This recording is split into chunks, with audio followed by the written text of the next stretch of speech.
Sebagai orang tua, mendidik serta memperhatikan tumbuh kembang anak merupakan suatu hal yang perlu diprioritaskan. Salah satu perkembangan anak yang harus diperhatikan adalah perkembangan motorik pada anak. Nah, kali ini saya akan bertanya kepada Ibu Ade yang sudah siap untuk menjawab pertanyaan-pertanyaan yang sudah ditanyakan oleh teman-teman semua. Gimana Bu Ade, sudah siap dengan beberapa pertanyaan? Oke, siap. Oke Bu Ade, yang ingin kita semua tahu sebenarnya perkembangan motorik anak itu apa sih? Iya, perkembangan motorik anak adalah perkembangan yang terjadi ketika anak lahir. Ya, kalau kita lihat anak lahir itu kan bergerak ya. Iya. Ada bergerak, ada aktivitas. Nah, ketika usia 1 bulan gitu ya, anak mulai menggerak-gerakkan tangan, tapi kan belum terarah. Iya. Kemudian ada 3 bulan dia mulai mengangkat kepala. Nah, ini juga motorik ya. Nah, cuman secara pastinya kita bisa lihat bahwa kalau dalam psikologi kan ada yang sebut kita bilang dengan perkembangan tumbuh kembang. Tumbuh itu ke atas, kalau berkembang itu konsep mentalnya. Nah, biasanya saya lebih senang menyebutkan di masa-masa keemasan anak. Itu masa golden age di usia 1 sampai 6 tahun gitu. Tahapan-tahapan dari perkembangan motorik anak itu bagaimana? Kita lihat dari mulai usia 1 tahun aja ya, karena biasanya kan usia 1 tahun ini anak sudah mulai bisa belajar dengan lingkungan di sekitar. Jadi pertama 1 tahun tuh anak sudah belajar lingkungan. Betul, belajar bagaimana dia melihat sekeliling gitu ya. Kemudian dia mulai bisa menggerakkan tangan, motorik halusnya. Dia mulai bisa meraba gitu ya, meraba. Jadi sudah menggerakkan tangan, bisa meraba gitu. Nah, sebagai orang tua kita harus bisa tuh menstimulasi itu. Misalnya dengan memberikan benda-benda yang bisa dia pegang. Iya, biasa ada beberapa jenis, ada kacang hijau kadang ya. Gitu ya. Nah, itu. Ya, kemudian naik ke 2 tahun. 2 tahun itu kalau dalam psikologi anak sudah mulai tumbuh ego. Ya, ego itu adalah aku dalam dirinya dia. Jadi kalau kita sering lihat ini mama aku, ini papa aku. Nah, aku itu ego. Jadi udah mulai susah diatur. Center dia sebagai center ya. Nah, biasanya anak udah bisa tuh diajarin misalnya ngambil bola itu, coba orang tua lempar bola gitu ya. Jadi cara menstimulasinya itu dengan seperti kayak melempar bola terus anak diminta kemudian untuk mengambil. Mulai mengenal warna gitu ya. Itu 2 tahun. 2 tahun udah mulai bisa ya. Jadi misalnya ini apa, dengan cara bernyanyi juga bisa gitu. Itu 2 tahun. Nah, 3 tahun anak sudah mulai semakin besar, dia udah mulai semakin mengenal lebih banyak hal. Udah mulai aktif pendengarannya. Biasanya ibu lebih banyak mengajarkan dengan cara bernyanyi gitu ya. Mengajarkan dia mengenal huruf.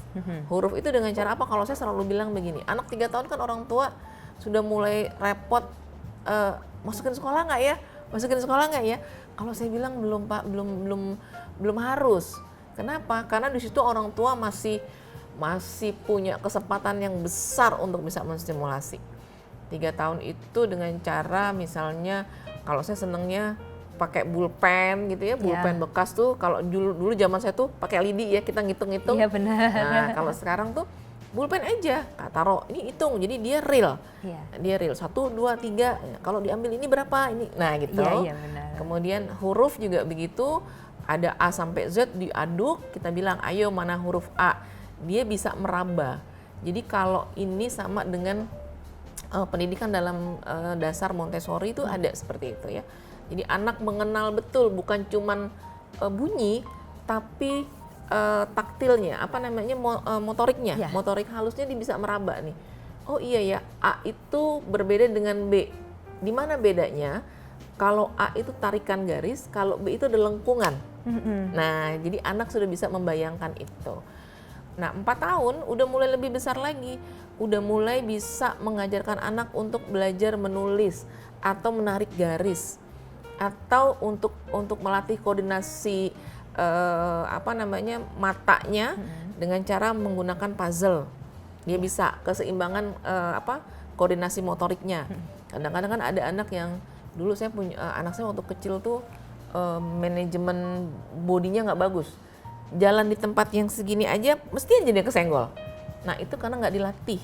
Jadi Ya, harus nggak dilatih. dilatih. Jadi harus dilatih keseimbangannya. Jadi kalau misalkan dia jalan di gang, di mana kanan kirinya ada benda-benda yang rawan jatuh dan pecah, dia harus bisa tuh, gitu. Dia harus bisa menyeimbangkan badannya dia.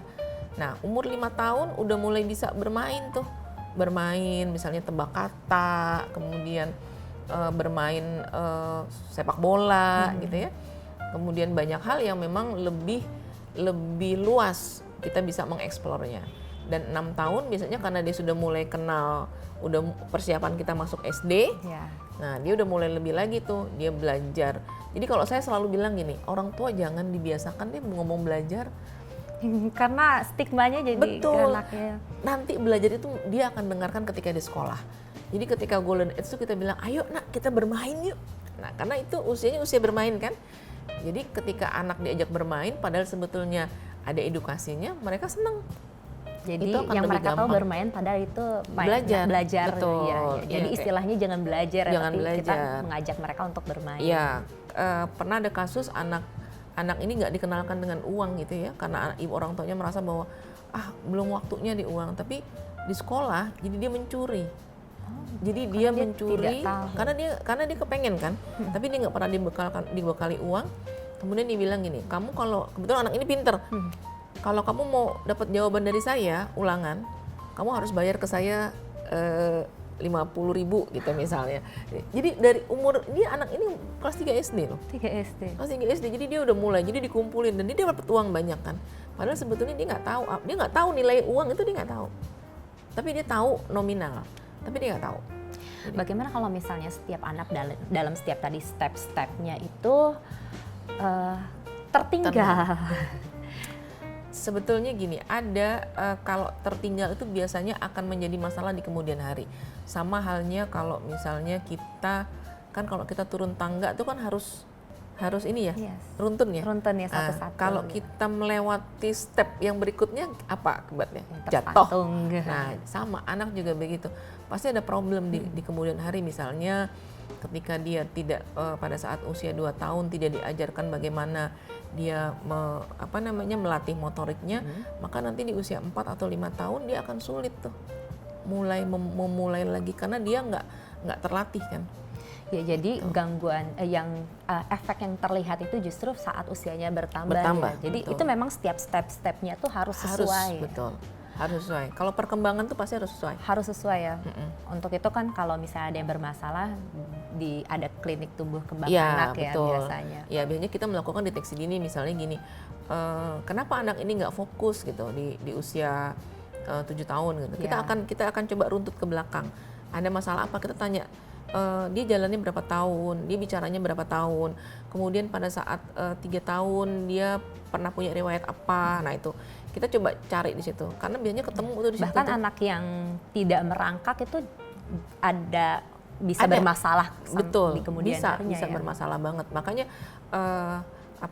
ada orang tuanya justru malah merasa Malah senang bangga anaknya udah bisa betul, langsung jalan. Misalnya kayak sekarang ini kan banyak ya 6 tahun kurang harus masuk SD gitu ya. Iya, benar. Nah, itu kenapa saya